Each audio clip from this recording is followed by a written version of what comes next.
monde, je vous fais un petit coucou depuis cette 2008, donc là je suis en route vers Guéret. Donc là je suis sur l'autoroute, je vais vous donner mes impressions, puisque là le soleil commence à tomber et j'ai peur que plus tard vous ne voyez pas vraiment d'image sur la vidéo.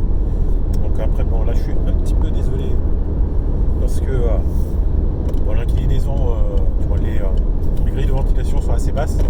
Du coup, je ne peux pas avoir une meilleure image pour l'instant. Après plus tard je ferai des vidéos un peu plus sympas. J'essaie de m'arranger pour pouvoir avoir les équipements nécessaires. Donc là je suis désolé, mais bon on va dire c'est les débuts.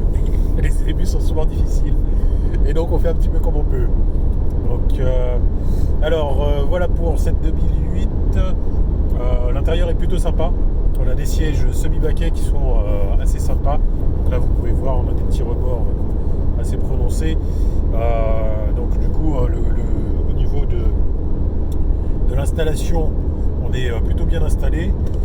Le volant est réglable en hauteur et en profondeur, donc ça c'est toujours bien. Donc c'est vrai qu'en ce moment j'ai quand même de plus en plus de véhicules qui ont cette option de pouvoir régler le volant en profondeur, donc ce qui est pas mal du tout. Sinon après donc sur les Peugeot en général il y a un régulateur limitateur de vitesse en 2 séries, donc ce qui est toujours agréable aussi. Donc celui-ci, donc là du coup là j'ai régulateur de vitesse, il fonctionne très bien, d'autant plus que là au niveau du compteur de vitesse, une chose que j'apprécie énormément sur ce véhicule, c'est que le compteur de vitesse affiche la même vitesse que sur mon GPS. Donc du coup ça c'est vraiment sympa. Donc donc ça veut dire qu'il y a très peu d'erreurs de vitesse entre ce qu'affiche le compteur et la réalité. Donc ce qui n'est pas trop mal du tout. Sinon au niveau de l'autonomie, à mon souvenir je crois que j'étais à 700 km à peu près d'autonomie au niveau du carburant. Et la consommation on est sur du 7 litres à peu près au 100. Un petit peu plus, mais après bon, bien sûr ça dépend du style de conduite. Donc là, pour vous donner une idée, je crois que ça faisait un réservoir à 35 litres à peu près de carburant pour avoir le plein alors que j'étais en début de réserve. Donc voilà, pour vous donner une petite idée. Donc bon, c'est pas un très grand réservoir, mais du coup ça fait quand même une autonomie qui est assez sympa. Donc après, autre chose qui est sympa, c'est le fond d'écran, du moins l'écran en 3D. J'essaierai de vous faire une petite vidéo très rapide en arrivant. Donc ça c'est sympa. Donc ça ne sert pas forcément à grand chose en soi, mais c'est la petite touche sympa qui fait sourire et qui donne le sourire. Donc sinon à côté de ça, on a quand même pas mal de commandes au niveau du tableau de bord. Donc on a le GPS, la ventilation, le téléphone, verrouillage des portes et du coup dégivrage, tout ça. Après on a des raccourcis pour la musique du coup, donc le GPS ça je l'ai déjà dit, les commandes du véhicule, les réglages du véhicule plutôt, et le téléphone, les applications du véhicule et les réglages généraux. Donc chose que là après on retrouve sur l'écran central qui lui aussi est tactile, et c'est du coup sympa de pouvoir avoir les raccourcis en bas et pouvoir y accéder sur l'écran aussi, donc c'est plutôt sympa. Alors du coup là je regardais, j'ai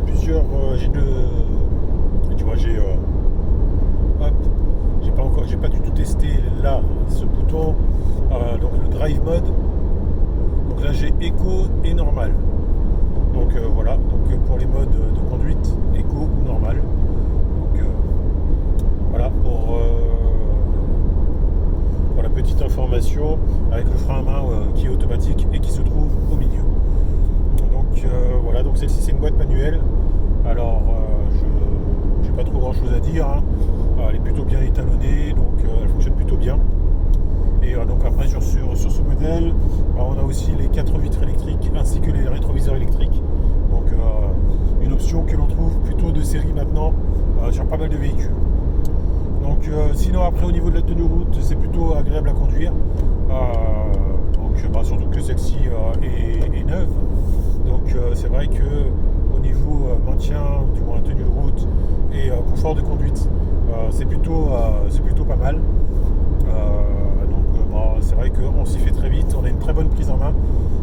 Donc après on a entre guillemets le petit défaut d'avoir la manette pour la gestion de la vitesse, donc régulateur de vitesse et tout ça, du côté droit. Donc moi c'est le petit point négatif, tout simplement parce qu'après lorsqu'il fait nuit on peut avoir tendance à la confondre avec les appels de phare et avec la manette du coup des clignotants et des phares, et du coup lorsqu'on veut mettre le régulateur de vitesse en route, on peut éventuellement faire des appels de phare. Mais bon, sur ce modèle-ci, je dirais trop rien, parce que ce qui est bien, c'est que derrière, en fait, pour gérer le régulateur de vitesse, on a 2 touches derrière la petite manette de gestion sur laquelle on va appuyer avec le doigt. Donc normalement, ça devrait bien se passer. On ne devrait pas confondre les 2 manettes, même quand il fait nuit. Donc, puisque forcément au niveau du toucher c'est pas le même, et une fois qu'on commence à avoir l'habitude, forcément il y a très peu de chances que l'on fasse des appels de phare comme sur d'autres modèles où on doit tirer la manette pour activer le régulateur de vitesse. Et ben sur ceux-là, autant dire qu'on a beaucoup plus souvent tendance à faire des appels de phare lorsqu'il fait nuit. Donc voilà pour ce véhicule. Donc après il reste assez spacieux. Donc il y a de la place aussi bien devant que derrière. Après j'ai pas trop regardé au niveau du coffre, mais il y a un coffre quand même qui permet de transporter quelques valises assez aisément. Donc voilà pour mes impressions sur ce véhicule. Je vous ferai d'autres vidéos sur d'autres modèles bien entendu au fur et à mesure. Donc voilà pour les premières impressions. Bien. Je vous fais une petite vidéo très rapide de l'intérieur à mon arrivée. Et si vous voulez en voir plus, n'hésitez pas à contacter Milton Avenue, puisque celui-ci sera là-bas. Celui-ci particulièrement, c'est pas une commande client, donc vous ne pourrez pas l'essayer, mais ils pourront en avoir facilement à rajouter au parc s'il y a de la demande dessus.